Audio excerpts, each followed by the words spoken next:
Hi everyone, and welcome back to the Hockey Journey Podcast, episode number 87, Barbero Caico, The Evolving Life Journey, presented to you by OnlineHockeyTraining.com. I'm your host, Coach Lance Pitlick. If you're new here, please make sure you subscribe so you won't miss out on any future episodes. Before we open up the curtain, see what's behind door number 2, and begin this conversation, if you want to learn more about me, my hockey experiences, that I have the world's largest database of off-ice stick handling, passing, and hockey shooting drills, what I know, and most importantly, how I've been helping hockey players get really good with a stick and puck, just head on over to OnlineHockeyTraining.com, that's OnlineHockeyTraining.com, and gain instant access to my 10-part video series where I'll show you everything. Consider it my gift to you. Lastly, if you live in Minnesota or are visiting the state of hockey sometime soon and you want to schedule an in-person off-ice stick skills lesson, I'd love to have the opportunity to show you my little world. Go to sweethockeycoach.com, that's sweethockeycoach.com, and watch the video on the homepage for instructions. Thanks, and I look forward to working with you sometime soon. Barbero Caico is my next guest, and my oldest son Rem was the one who connected the two of us recently, and I'm sure glad he did for a number of reasons. First, he's a really cool person, the little bit we've corresponded with each other. Second, I love speaking with people who are super passionate about something, and I always want to learn more if it can help others become a better version of themselves today than they were yesterday through health and wellness. As I tried to research for this interview, I'm not going to lie, it was a bit challenging because, unlike most people in this world, this guy is a bit of a ghost online. All I know is that he had some challenging times growing up. Somewhere along the way, health and wellness became important, which drew him to a book called Eat, Move, and Be Healthy in his early 20s that changed his life's trajectory and put him on a path that led him to where he is today, and that is what I assume is a super happy place for him now. We'll find out more about his story and experiences in the coming minutes. So ladies and gentlemen, please help me in welcoming Barbero Caico to the show. Barbero, welcome to the Hockey Journey Podcast. Hey there. Thank you for having me. Well, as I said in the intro, we were connected by my oldest son, Rem, and we tried video, but it didn't work. But we couldn't be in two different places. I'm in an igloo up in Minnesota, and you're on some beach in sunny California. Is that where you're making home now? Usually I'm over in Southern California. Right now I'm actually over in Scottsdale as we're talking at this moment, in Scottsdale, Arizona, with a health net. You weren't at the Super Bowl, were you? No, I was about 40-minute drive from that. Okay, awesome. Okay, so we couldn't be, Rem has introduced me to a lot of things, not personally, like this is the first, I've met a few people along the way, but I haven't done a podcast with anyone that he's introduced us to. So thanks for being here. But as far as I know, you're not a hockey guy. But I wanted to have you on the show because it doesn't matter if you play hockey, soccer, or a musician, doctor, teacher. If you don't have your health, nothing else really matters, does it? So before we get to how you're occupying your days currently, let's learn a little about you. Where'd you grow up? What was your childhood like? Did you play sports growing up and other interests? Parents, siblings, friends, basically tell our listeners what it was like growing up, Barbero Caico. So I was born, I'm not sure, but I was born in Sacramento, California. So that's Northern California area. And I come from a family of 7 children. And I had kind of a rough time growing up for a little bit. I'll get into that in a second here. So basically what happened was, my mom and dad had 7 of us, and I'm the second eldest out of the 7.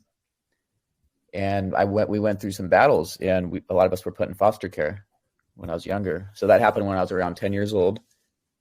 And I learned so much going through that process, but it sucked. It was sad. It wasn't easy.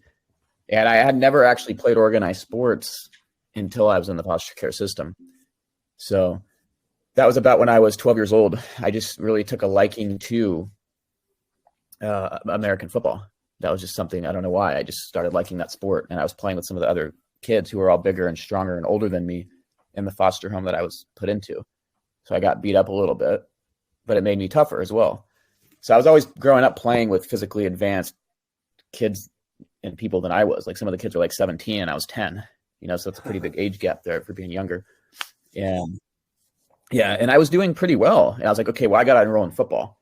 So in that foster home, it was actually a grandma that ran the foster home. She was really cool. Her husband had died like 10 years prior, and she just basically ran a foster home for boys.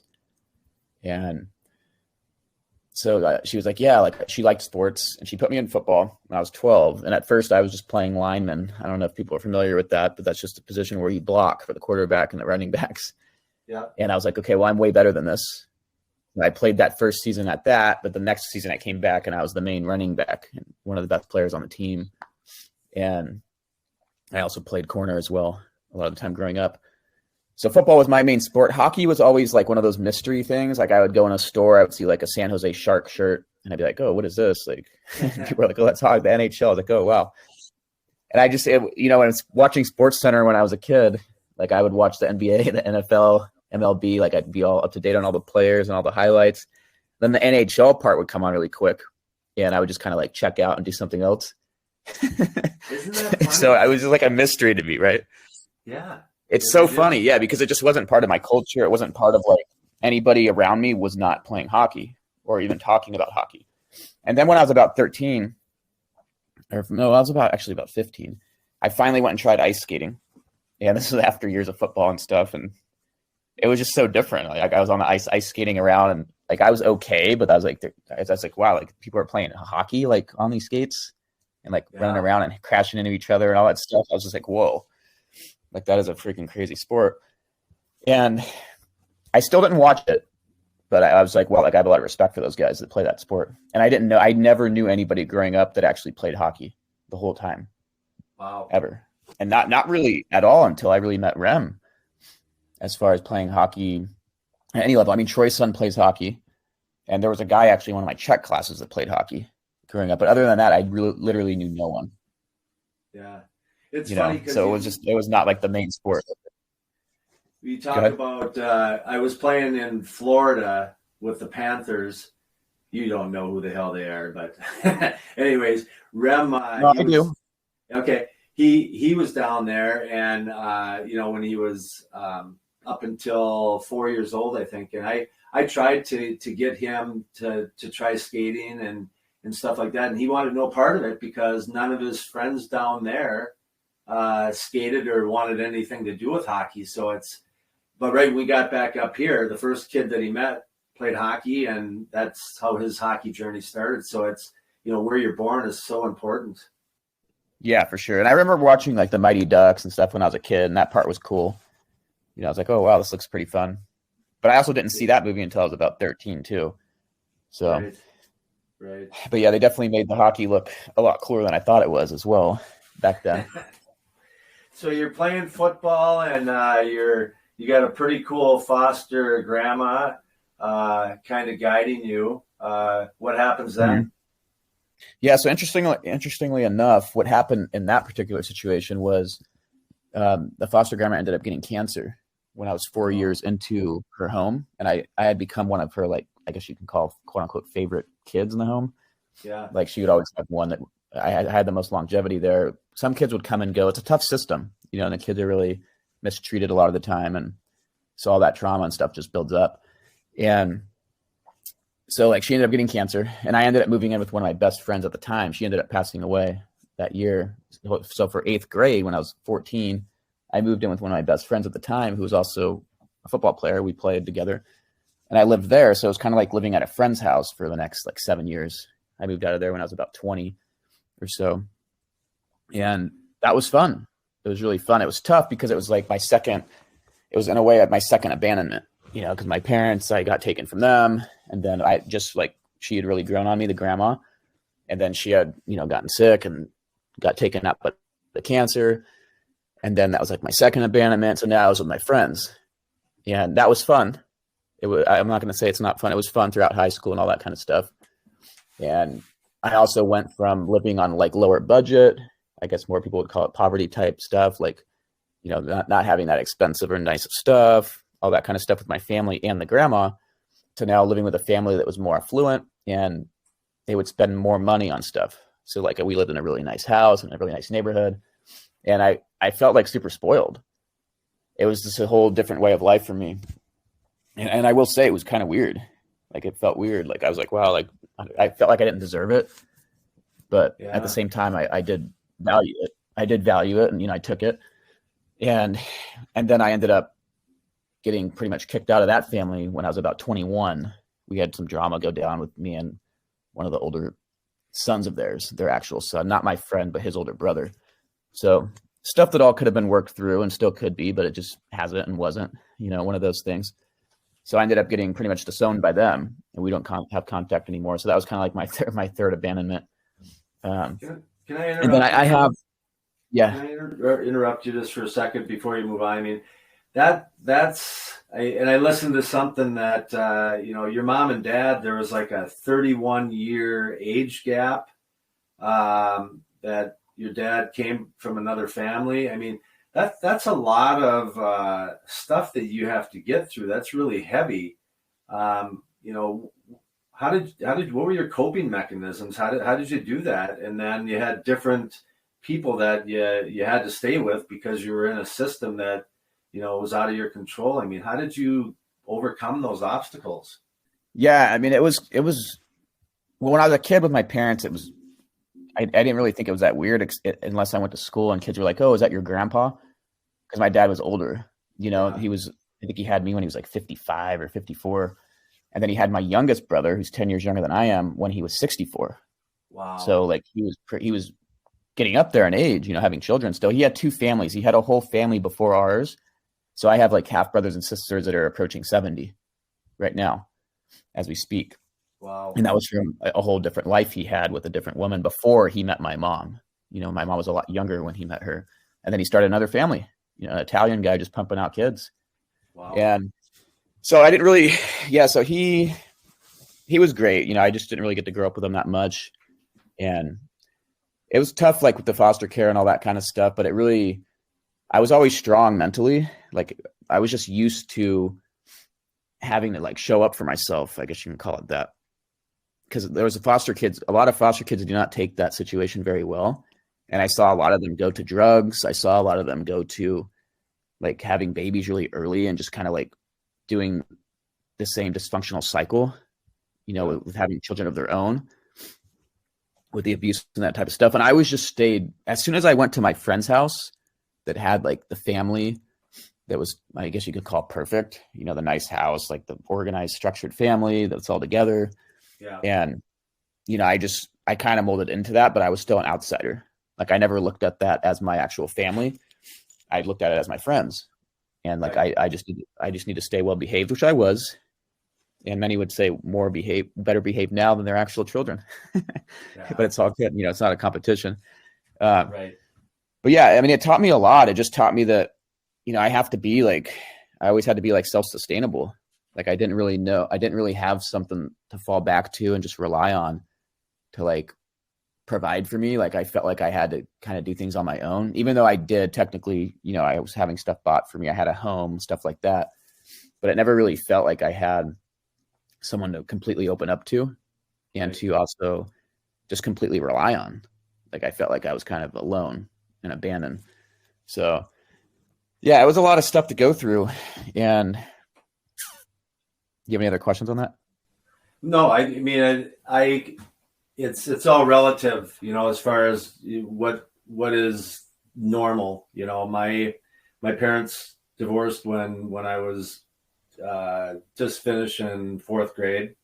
We had to move to my grandparents, and you know, I look back now hearing your story saying, you know what, it wasn't that bad, I guess. You know, it's all relative. So in that, you know, somehow you had just a resolve that was stronger than most.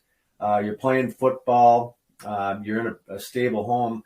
When did health and fitness become important to you? And really striving for excellence.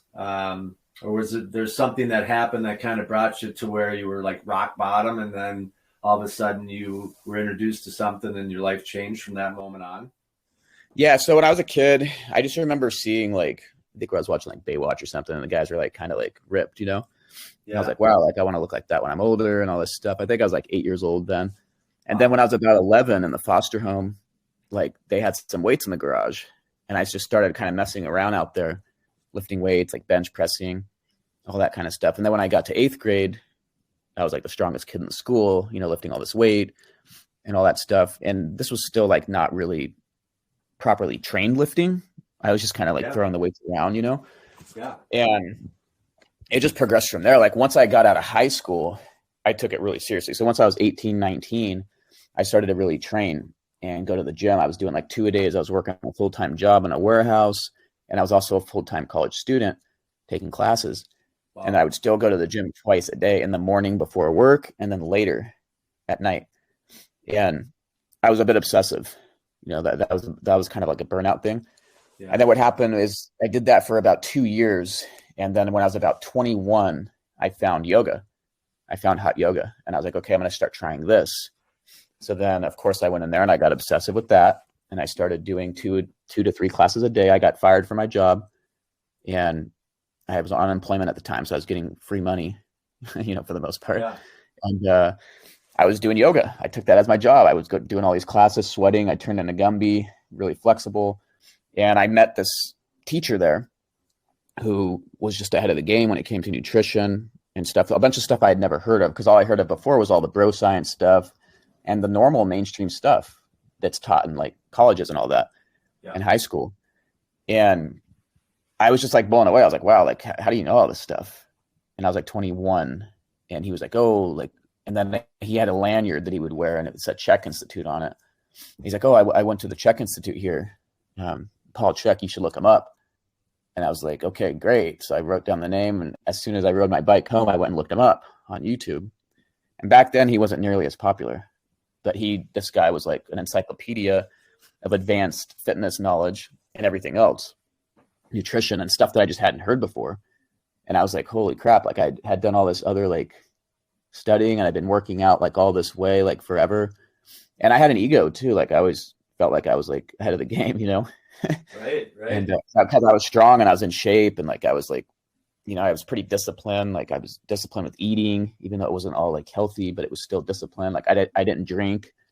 I haven't drank alcohol since I was 18 in high school. And so I was doing all that type of stuff. And then I was still blown away by the Chek stuff. So I just looked him up on YouTube. I did some of the prereqs. And then the next year I was sitting in a holistic lifestyle coaching course.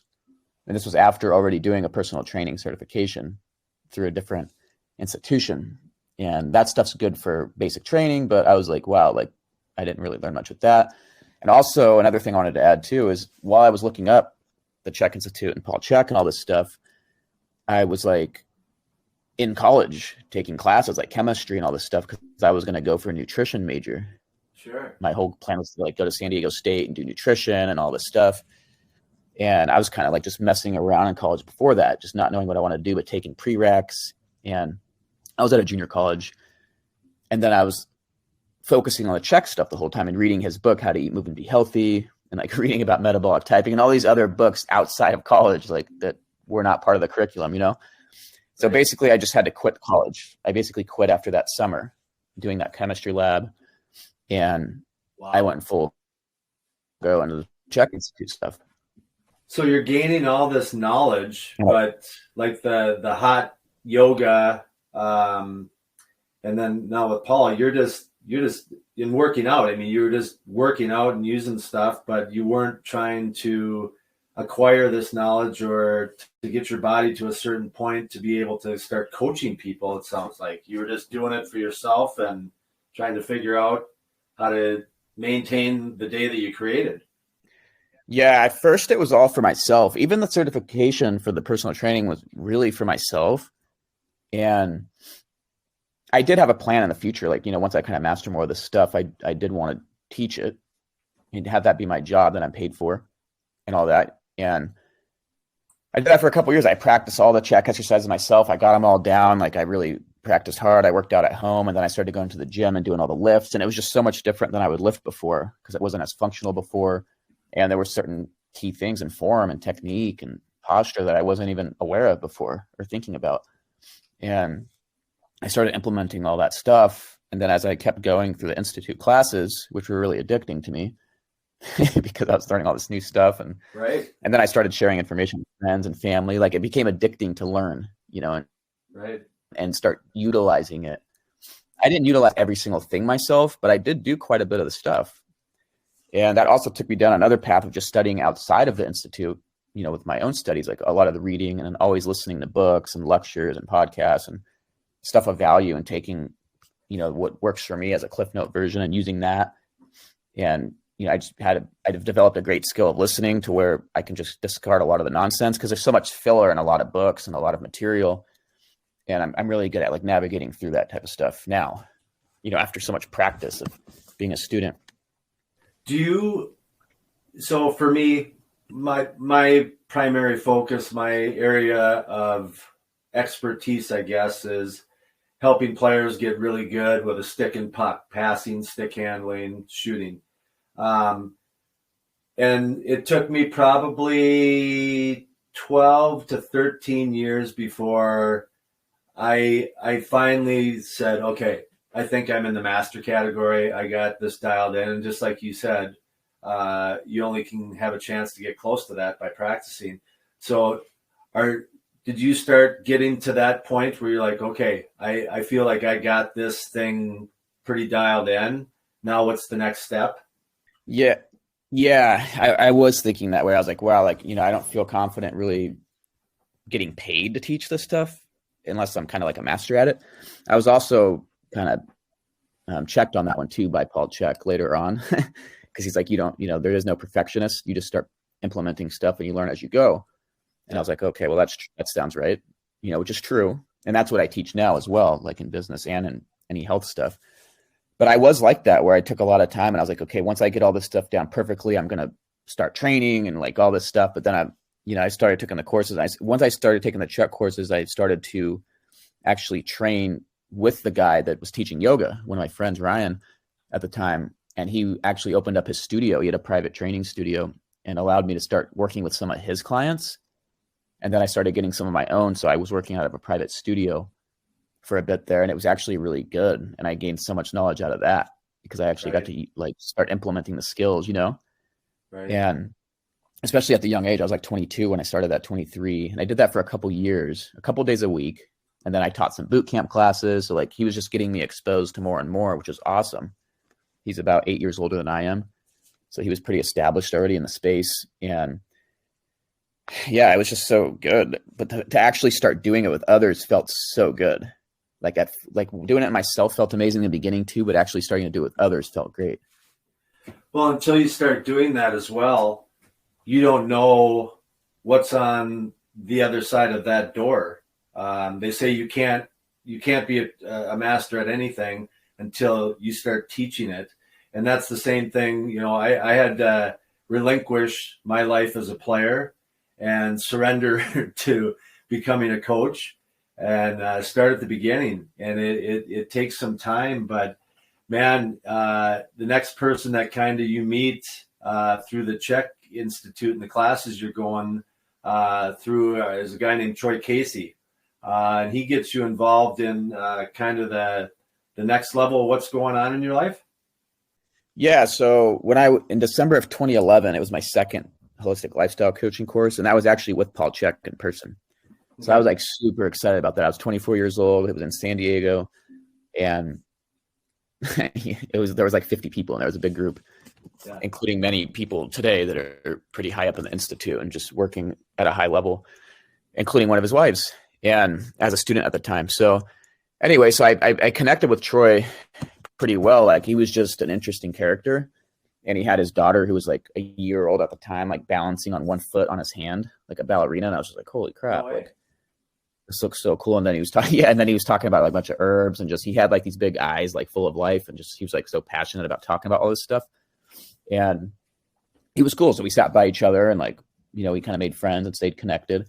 And then the next year, 2012, we had the last level of the holistic lifestyle coaching program, HLC3, with Chek again. It was a smaller group, but it was more advanced as well.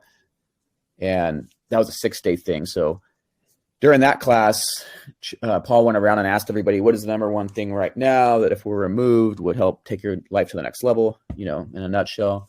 And then he'd give us like 30 minutes each or so of basically some therapy. And my whole thing was like, yeah, like I really need to break out of my shell. I'm pretty selfish. Like I haven't explored much, a bunch of stuff like that. And then Troy, being the loud guy that he's like, oh, I'll take you to the Amazon with me. And I was like, oh, okay. I had no idea what that meant. I just thought we were going on a trip to like the rainforest, Yeah. And Paul Chek's like, yeah, you should do it. You should do it. Like that would be awesome for you. And then Paul goes to the next level and he's like, okay, come on up here in front of the class really quick. I was like, all right, great. And he's like, all right, everyone else stand up and go to the back of the room. And I was like, are you going to make me like commit to this in front of everybody? He's like, absolutely. He's like, all right, so one by one, everyone come up. So I had to say to everybody like, yeah, I'm going to change my life with Troy Casey in the rainforest. And I would just like, I would like to have your support. Do I have your support on this mission? I had to ask that to all like 35 people. Because another thing too was I said that I never really felt supported. And that went back to the foster care thing and everything from my childhood. Sure. I never really felt like I was fully supported to like take on and go to the next level. So that was one of Paul's things. He's like, yeah, you're going to get everybody's support right now. And being me, like I just committed to in front of everybody. So I couldn't chicken out of the trip, so I had to order the tickets right then. I ordered our plane tickets and, No way. took care of all that. So like, yeah. So less than a month later, we're on a plane going to Peru.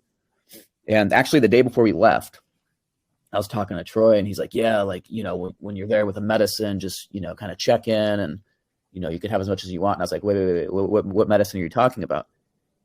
And he's like, oh, what do you mean? I was like, what medicine are you talking about? Like, I thought we were just going on a trip. He's like, oh yeah, the ayahuasca. So I was going there for ayahuasca ceremonies as well. So that part I kind of missed in the whole thing, and I'm somebody that doesn't smoke. I don't drink. I haven't done any drugs. I've never even experimented with any drugs. And I was like kind of scared, because here now I'm going to do a ceremony with the hallucinogenics and all this stuff. And we got out there and like, I was kind of homesick.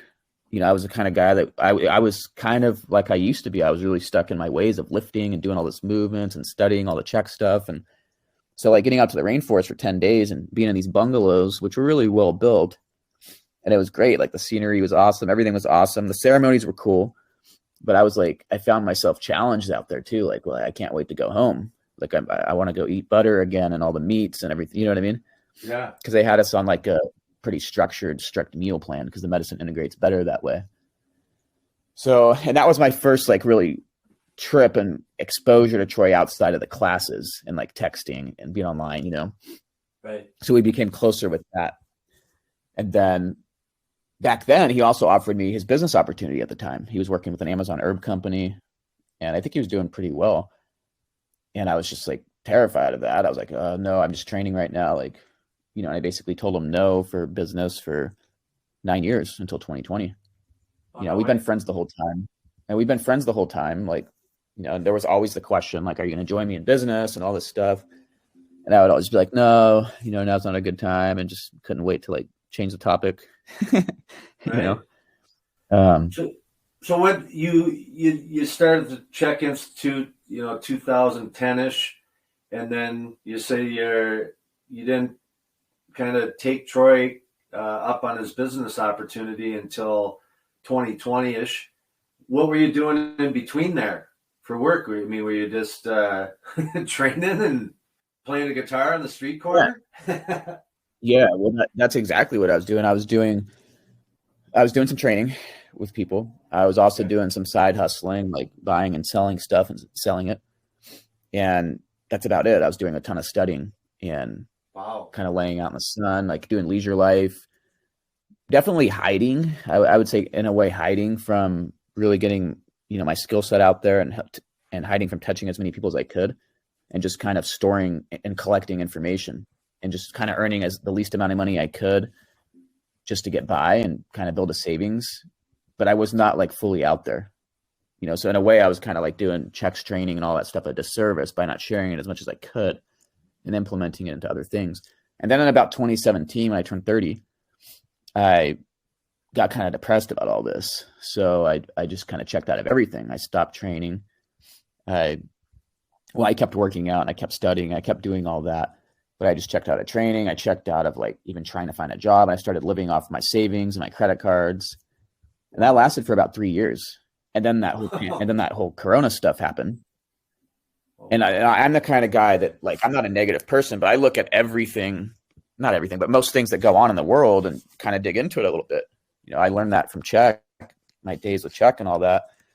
So like I already had somewhat of a negative type of, you know, outlook on a lot of society and stuff like that. And like the money system. And I started looking at all this stuff and beyond and got in a way depressed, like, wow, like, you know, I feel like I'm screwed. Like, what's the point of me even going back in society? And then the Corona stuff happened. And then I was like, oh my God, here we go. Like, you know, I got depressed for a while. And to see like how people were reacting to it, I was like, oh my gosh, like, you know, this is worse than I thought it was with people. And I was just like judging everything. And then finally in October of 2020, I went and kind of reconnected with Troy, and he was over in Sedona, Arizona. And I was still in Sacramento. So like I came south. I have some friends in Corona. I stayed with them for a little bit. And then I went out to Sedona to hang out with Troy. And I was there for 6 weeks at his house. And I had zero plans of joining him business. I didn't know what my next business move was. And he's just, you know, he gave me the offer again. You know, I did some of his men events, and I said, yeah, I'll try it. Like I used some of the unemployment money that I had at the time and bought, you know, the kit to buy some of the superfoods to join the business. And I just started doing it. And at first I kind of wanted to chicken out. I was thinking of ways I was going to like leave the business. I was also trading crypto at the time, doing some cryptocurrency, like day trading, which was super distracting, by the way. And I had to cut that out a couple months later entirely just to focus on actually helping people again, because crypto trading is not helping anybody. Right. It's not, you know what I mean? That's not help. That's not a service, because in order for you to earn money in crypto, people have to lose their money and they get nothing in return for that loss. Whereas if you're providing a service or training or providing them with healthy product, like sure, they're giving up some money, but they're actually getting something in return. Right. Right. Right. Oh, so yeah. like, I just put all that together and I was like, okay, well, I can't do the crypto anymore. And plus there's the whole other aspect of all the digital control and everything as well, which is what that's leading to. So I was like, okay, well, I value holistic health and working with others a lot more than I value some digital number on a screen. So I checked out of that and I started putting all my focus into the superfoods business. And that's, you know, been growing ever since. I've been doing great. And I've been using, you know, indirectly a lot of the Chek stuff that I learned as well, just about like, you know, different mindset stuff and different stuff for myself. And like having the health education definitely helps, you know, leading people through programs and stuff like that. And I know it so well, it's just quick because I studied it for so long. But the cool thing about it is like, and I teach people this, like, you don't have to know all that stuff to be like helpful to others. You just get started and you just start doing it. So that's what I've learned during that time. Well, for the one question that I have for you is, you know, for so long, you know, I mean, it sounds like you were the minimalist before being a minimalist became cool. What did you learn from just that patience? And are you at a good spot where you're not, you know, having to figure out stuff, you know, where you kind of are in a good spot and you'll kind of spiral out from there, but you're not like searching for that one thing that's going to kind of bring clarity or make you whole? Yeah. One thing I learned about taking my time with it was I learned that, you know, the grass isn't always greener. So I'm not always out there continually searching for something better and bigger. Yeah. And I also learned, yeah, and I've always been that way too. Like that's always kind of been my thing. Like when I start focusing on something, I stick with it for a bit instead of just bouncing and dabbling into all these other things. Yeah. Because I've noticed that that's a tremendous problem right now on the internet and with a lot of people in general, kids, you know, even adults. Like there's so much dabbling going on. So like the grass is always greener. Then also being 3 feet from gold, you know, that's a Napoleon Hill thing. Like when you're getting close to a breakthrough, that's not the time to abandon it. That's the time to stick with it, even if it's at the toughest point. which it usually is. Like the toughest point is usually there before the big breakthrough. And that's when a lot of people abandon the ship, when they're right about to break through to the next level. So like that helps me keep going as well, you know, those two things. But the patience of waiting that long, and I wouldn't say I was lost, because I always had a certain outlook on everything, and I had plans on, you know, getting out there again. But that patience really helped me, because I wasn't out there dabbling into a bunch of different stuff and like following my friends and doing all this different stuff. I was like focused still on a path with all the studies and stuff that I was doing. So like the focus was huge. Just like in athletics, like if you're a hockey player and you're dabbling in baseball and tennis and golf and football, like you're probably not going to be a high level hockey player, right? Right. Oh yeah. So how much of your day back then was habitual? You know, I mean, when you're in a learning phase, I mean, your day is pretty structured. I mean, you just can't sit there and read for 8 hours and listen to stuff. But how structured of a day did you have, and do you continue to still have it at that level? Yeah. So when I was studying, well, actually, I had headphones in my ear pretty much the whole day with Really? different books playing and different. Oh yeah. Yeah. It was kind of crazy. Like that's what I was doing while I was not working and all that kind of stuff. Like I was collecting information, right? I was hoarding but I was hoarding a lot of it. I wasn't out there using it as a service and providing that to people. So I had a big buildup, but that was a lot of my day, was just working out and studying stuff and laying out in the sun. And I had a good friend that always would make fun of me. He's like, "Oh, how long are you going to do that for?" You know, I was staying at my sister's house, paying cheap rent. And I was not working for a bit, but when I was earning money, I was saving quite a bit of money as well. And I was only investing a lot of that money into more education and more products and stuff like that. So trying out different stuff and trying out different like supplements and all this kind of stuff. So all of my money went into like courses and books and like audios and all that type of stuff, that lifestyle. And my day was like that. I would wake up, I'd go to the gym, I'd come back, I'd be listening to stuff or reading books and laying out in the sun and going for walks and doing all that. And I wasn't really on social media at all. I was barely on social media. I had Facebook and I deleted it in 2015. And then I didn't even have social media again until 2021 when I made this Instagram account, just to keep up with some business people and not be a complete 100% ghost on the internet. So I made that Instagram account, and now it's similar, really. The only difference between now and then is like I'm actually serving people now. Like I'm helping people with their health, I'm helping people with business, and I'm helping myself, because as I'm doing that, like I'm learning more, you know, and I'm establishing more of the discipline, and I keep going. Like there's times I want to quit, but I just keep sticking with it. And so the difference is that I'm helping others now more so. Like I'm still doing a lot of the studying, even though it's kind of redundant at this point, but I'm still doing that. I'm still taking care of my body. And yeah, I keep going. Yeah. I'm a student. I'm like, I do Qigong every day, you know, the Qigong meditation.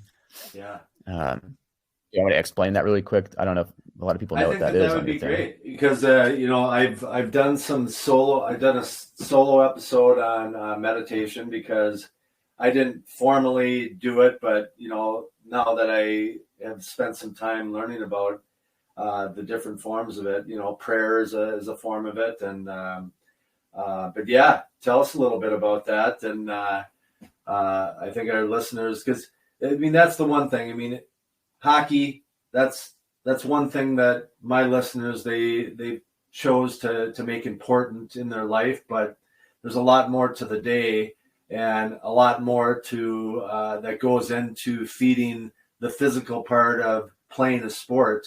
There's the mental and the nutritional part of it, and this is one thing. So yes, please explain it a little bit to our listeners. Yeah, cool. So first, I was never about any type of meditation. When I first signed up for yoga when I was 21, like my whole thing was to be the best yoga person physically. Like, oh, I'm holding the best poses, I'm doing the most classes, but it was that was like a workout mentality into the yoga. So like I didn't do like the more Zen classes of sitting there and meditating and like all that type of stuff. It was like fire. They were like workout classes pretty much. So like when I I didn't really get into meditating until the next year. Like I would try some silence stuff, like, all right, this is kind of stupid. And then when I started going to the Chek Institute, Paul Chek's really big on Qigong, the Taoist meditation and martial arts, like Tai Chi is the martial art version. And so he was big on that. And I started practicing some of those moves because I was like, okay, this guy knows everything about everything. So I'll try what he's saying. And I started trying some of those moves. We learned it in the class with them. And I did what's called a 100-day gong in 2011.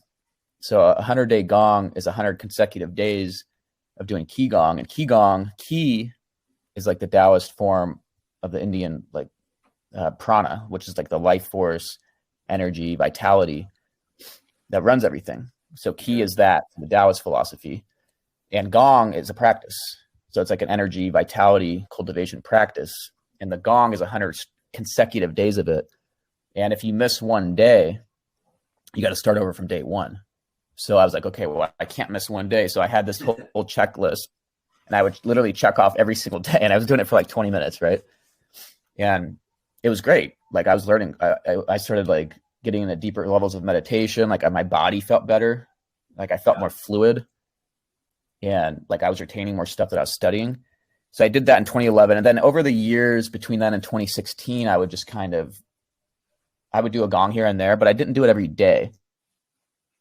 And then in 2016, I was like, okay, you know what? I'm just going to do Qigong every freaking day.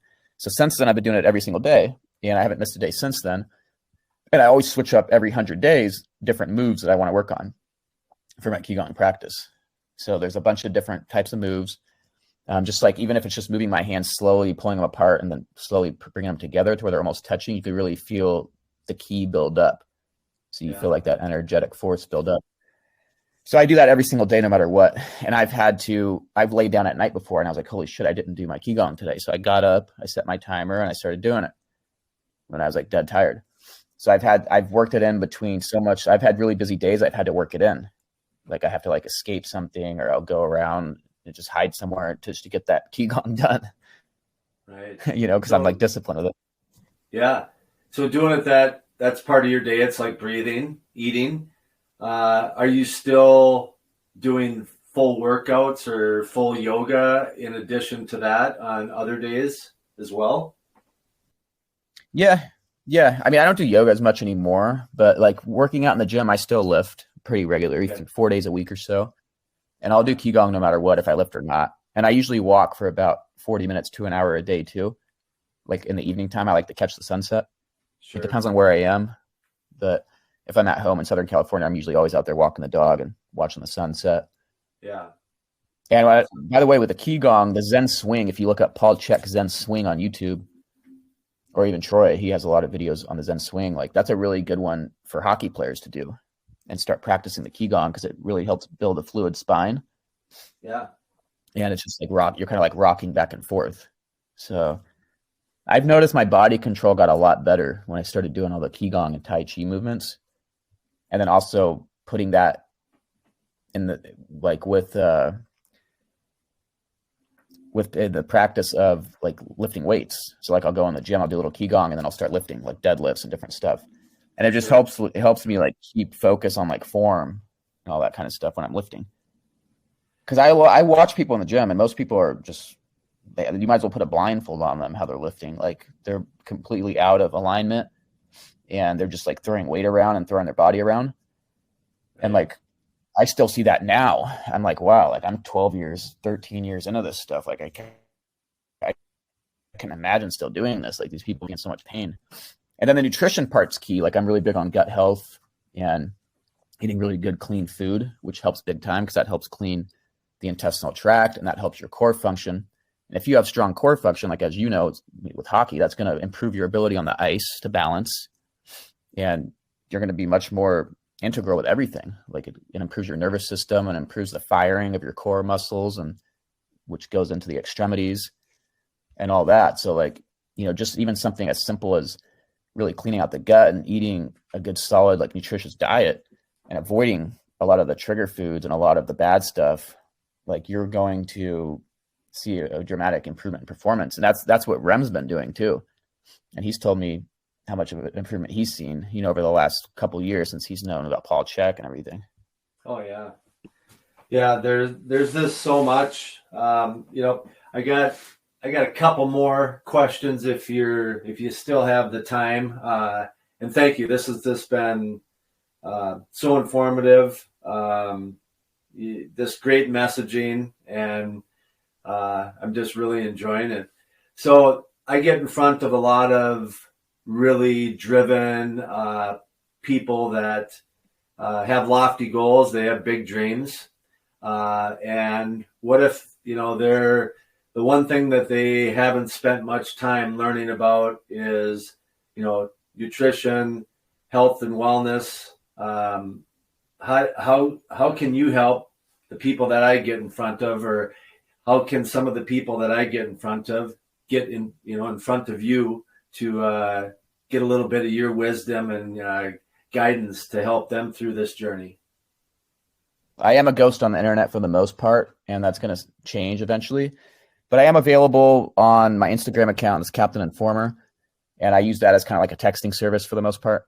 I don't really post that much. I do some stories, but also I can also set you up with my information for my number and my email. I'm usually good directly being contacted like that. But if you want to see the type of philosophy that I work with, look up guys like Paul Chek on the internet, and look up guys like Troy Casey. Like, those are people that I've worked with and studied under, and, we're all kind of similar.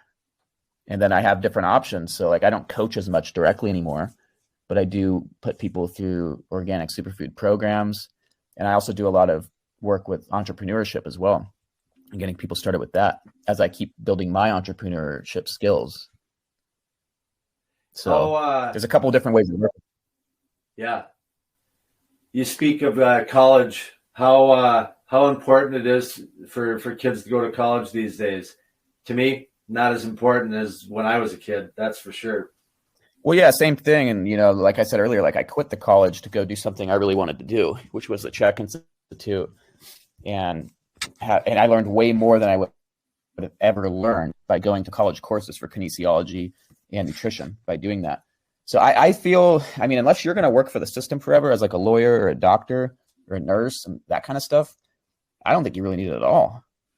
Like, everyone I know that's went to college and has these degrees, like, I'll just be real, they're not very intelligent outside of their little paper stuff that they learned in their college education.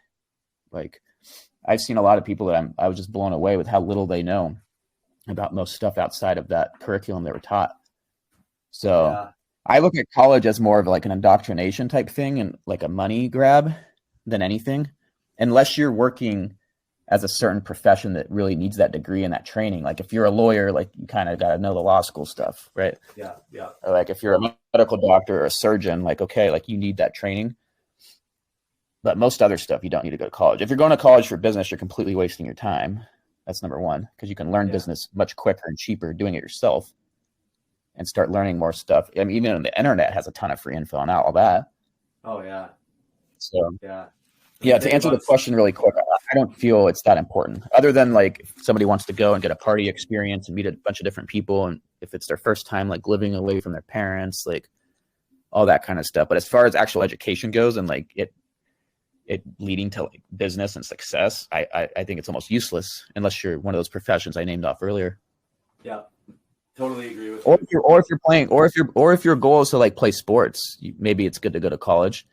If you plan on going pro, like, they do get looked at a lot more, of course, if they're playing at a big school.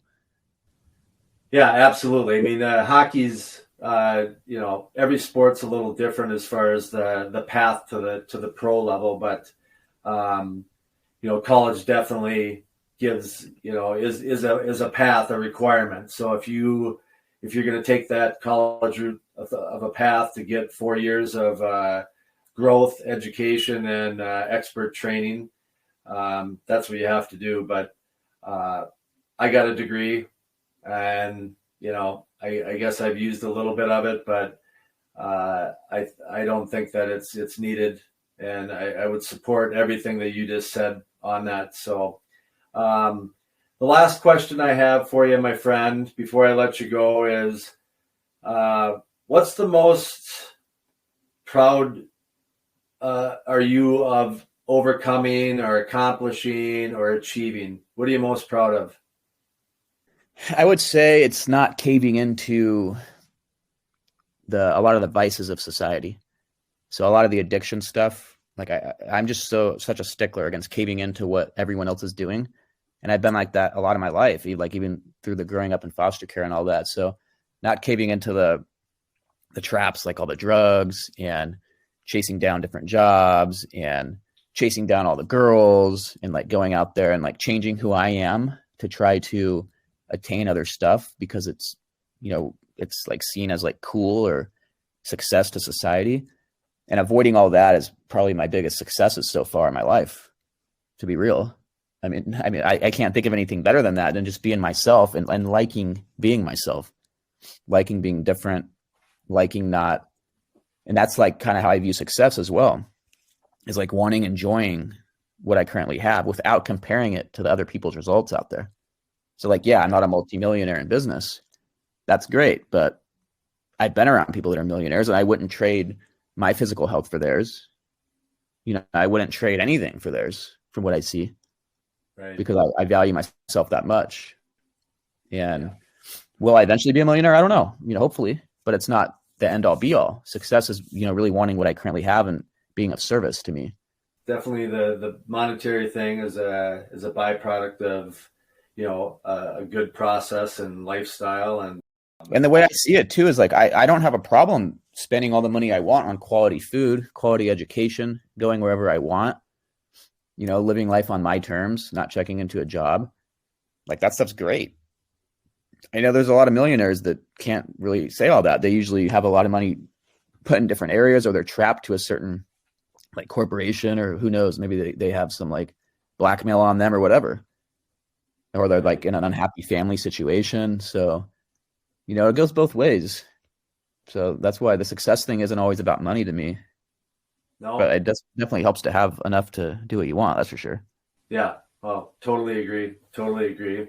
Well, my friend, I'll never forget you, and not because it was a great interview. It's just because I've never met a person named Barbero before. So thank you for sharing your life journey and making an imprint on me. What a positive story that you have. I mean, you had a tougher start than most, but found out a way to persevere and thrive in some of the most difficult circumstances, and have carved your own path and have not, you know, kind of succumbed to what normalcy would be for the rest of the world. You walk to the beat of your own drum, I guess. So congratulations on just having a great story and finding your way and persevering and sharing it with us.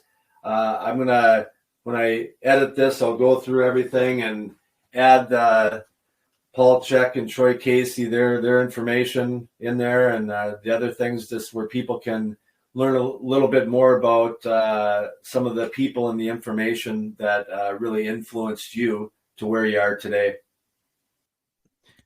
Yeah, that's great. And then also, you know, I'm leaving it open for the future. If you ever want me to come back on and talk more specifically into nutrition and other stuff that can help improve performance, I'd be glad to do that at some point in the future. So that offer is always there.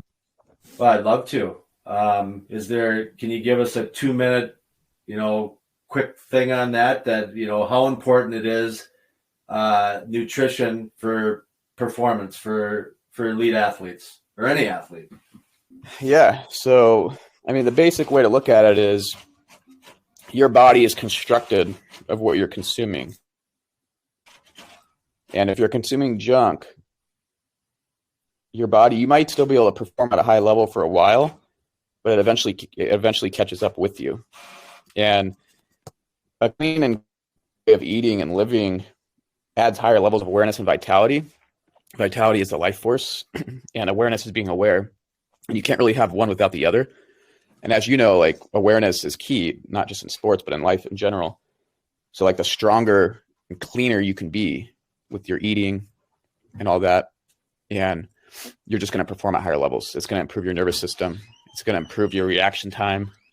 It's going to improve everything, your balance, your strength, your speed, your agility, all that stuff because quality in equals quality out. So that's a quick synopsis of it all. And we could get into more details later on. Yeah, no, that's I love that quote. Quality in, quality out. It's where, you know, I guess whatever endeavor you're doing, you know, are you going to reach exceptional status? And exceptional status, what I understand it is, you will do everything to get to where you want to go, and there's no wavering. You will exhaust every option to get, you know, the best optimization out of yourself in every aspect, in every sector of your life. So, would you agree? Yeah, absolutely. I absolutely would agree. Awesome. Well, that's why I always live that way. Yeah, and it's, you know, it's taken you a while probably to find, you know, get to where your day is right now, and it's forever being tweaked, but it's taken me a while to find my day and to really make sure that I have all the things in my 24 hours that are most important to me. So I know where I am today has been influenced by you and the people that have influenced you. So, Barbero, thank you for being on the show. Thank you for being not only a positive influence and a guiding force for my son and us, but all the other people that you get in front of on a daily basis. So thank you very much for being here and sharing your story. I can't thank you enough. You're welcome. You know, it's an honor to be able to do all this stuff. And like I said before, it always helps me improve myself when I'm helping others. So it's like I'm constantly a student at the same time, which I love. So yeah, thanks for having me on here. I appreciate it. It was a great conversation. So hope everyone got a lot of value out of it. Yep, perfect. And I think I'll take you up on it. We'll have to do this again, my friend. Sweet. Well, that concludes another episode of the Hockey Journey podcast. I can't thank you enough for stopping by and listening. I hope you enjoyed hearing about Barbero Caico's evolving life journey. Some people have a tougher path to travel, but pretty cool to hear how Mr. Caico looked the monster in the face, stood his ground, and now is reaping the benefits of a life lived the right way, with helping others as the gas that fuels his days. I'll put the links to what he mentioned during the interview in the description. If you think there's someone in your circle of family and friends that might like this episode as well, please share it with just one person. It will really help me in growing this hockey community. Again, I appreciate you being here. Don't forget to subscribe, rate, or submit a review. I hope to see you back here soon, and do me a favor, make someone close to you smile today. All the best, my friends.